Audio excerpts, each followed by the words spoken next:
Hello, my name is ScienceBeard, and I will just do a very quick one, I hope, on Ofsted nonsense and stats.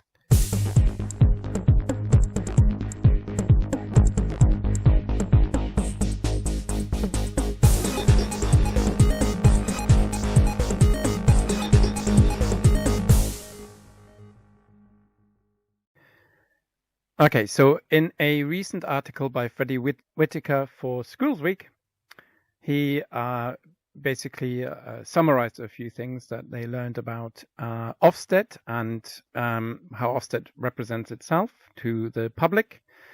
And I'm going to focus on some stats. And the first stats I want to focus on is that they say 88% of state-funded schools are satisfied and thought that the feedback was helpful that they got during the inspection.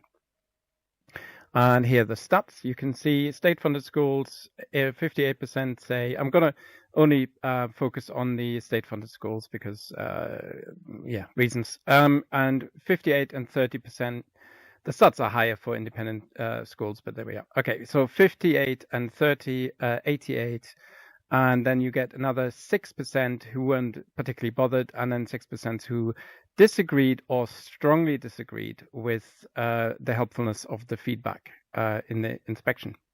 So here's a quote from the article. In a foreword, Spielman said that the educational inspection framework had been a real success, clearly reflected in the balance of post-inspection survey responses from many hundreds of schools and colleges that have experienced the new model.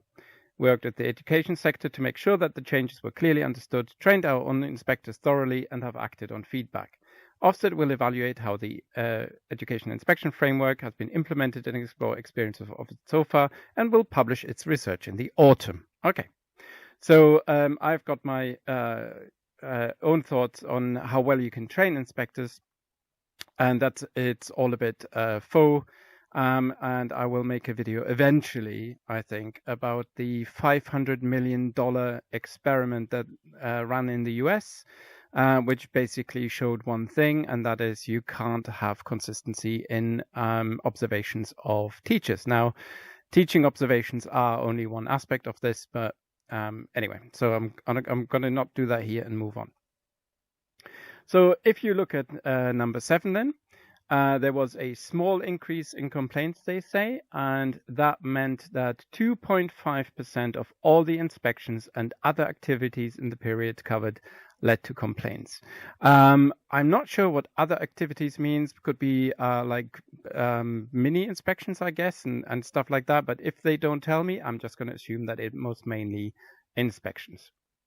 So, and here is where I have my beef with this. According to Ofsted, 94% were reasonably happy with inspections. So, 8% of failing schools, which are at or below requiring improvement, did not complain, but 6% did find the inspection was not helpful. I will assume here that good or outstanding schools are not going to either complain or feel that the inspection was not helpful.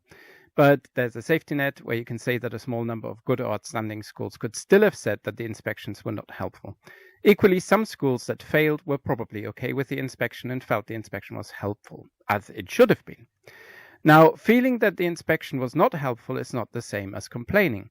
But either way you look at it, most schools that would have complained would have come out of those 6% unhappy with the inspection, or at least with the inspection feedback. 88% would not have complained because they passed the test. So 2.5% out of 6% did complain, which is rather unimpressive. Let's say that's 40%. So if you were found to be failing, you were fairly likely to complain.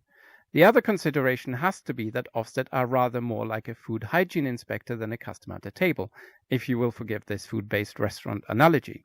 If the health inspector gives you a low rating and tells you what to improve with the prospect of closing you down if you don't, would you complain?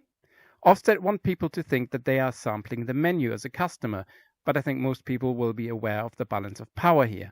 Ofsted regulates itself in the first instance. So, and just for no reason, I'm going to throw this in as well, that Ofsted's funding has decreased. Some bonuses were paid to team leaders and so on, between £5,000 and £10,000. But Spielman did not receive a bonus. No, she just got £5,000 more in salary. So not a bonus at all in any way, shape, or form. There we are.